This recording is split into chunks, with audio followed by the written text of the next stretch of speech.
Welcome back to One Comic Book a Day, where it's my wife's birthday today, and I promised to make a cookie cake. Today we are covering Superman number 18, and the first story, The Conquest of the City, which is a solid World War II story, and we are actually in World War II at this point, as the cover of this comic is telling us to buy war bonds. Propaganda, even our children's comics, though these need to get shipped overseas for the fighting troops to read in the USO packages. So it's fairly popular with everyone, at least young servicemen.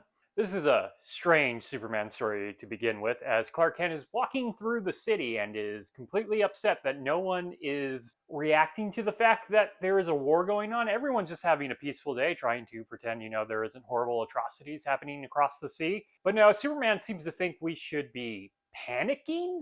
I don't know what he wants from us. He wants us to do something. He doesn't specifically tell us what he wants us to do.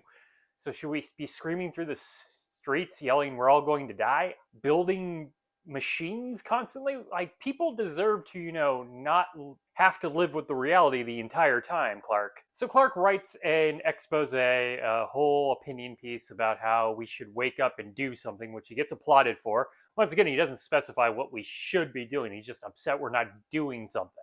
A man shows up saying that he has an idea for Clark that would get everybody to wake up about the real world danger of this war. He wants to put on a fake invasion to show people what it's like to be, conquered. This doesn't sound like a good idea at all. This doesn't sound fun. It sounds kind of dark.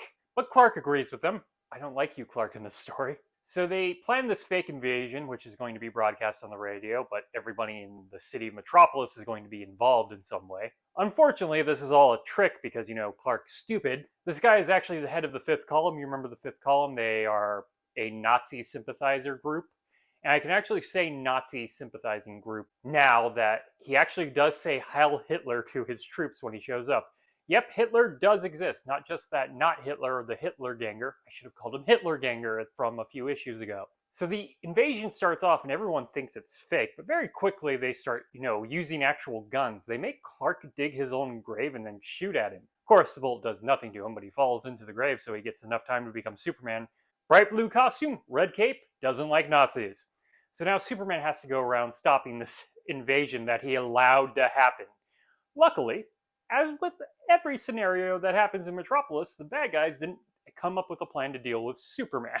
So for the most part, it's fairly easy. But there is some difficulty, like the fake bombing on the airfield. Don't know how he convinced them that this was going to be fake bombs. What did he expect to drop on them?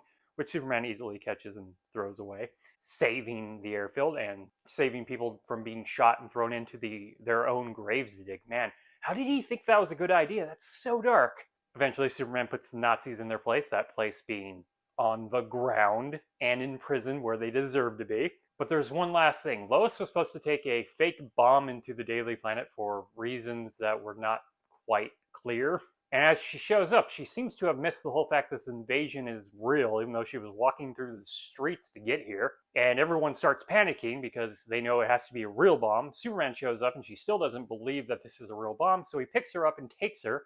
Could have just taken the bomb, it would have been much safer, and makes her drop it into the water just outside of Metropolis, and it explodes. Now that she knows it's real and hears that Clark was shot into a grave, she now panics and goes to look for Clark. Aw, she does care when he's dead.